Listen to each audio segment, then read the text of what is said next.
係陳宇橋同你睇天氣，我哋一齊關心下內地嘅天氣。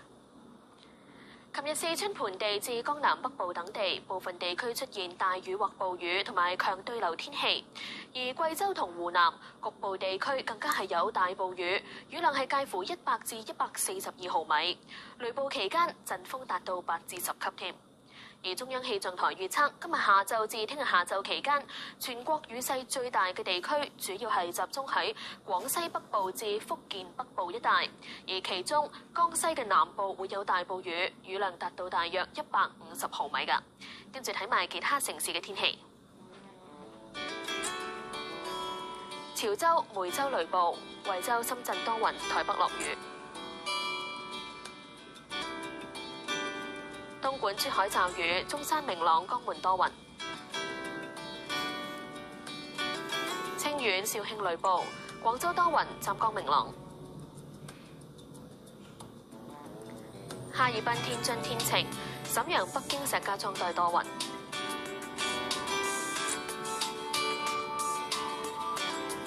南京、杭州多雲，武漢落雨，合肥天晴。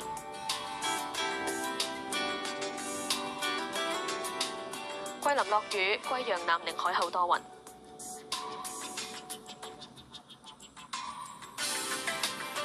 西安、銀川、蘭州、西寧都係多雲。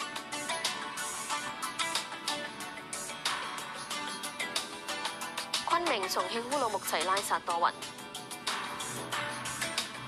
而返到嚟本港，截至夜晚嘅7點半，預測係大致多雲，今晚同聽朝有一兩陣驟雨，聽朝沿岸有霧，最低氣溫約25度，日間部分時間有陽光同炎熱，最高氣溫約29度，吹和緩偏南風，高地風勢間中清勁。而展望隨後嘅一兩日係大致天晴，日間炎熱，下星期中期短暫時間有陽光，亦都有幾陣驟雨。預測聽日上晝嘅空氣質素健康風險，一般同路邊監測站都係低。而預測聽日嘅最高紫外線指數係8，強度屬於甚高啊！天氣講到呢度啦，拜拜。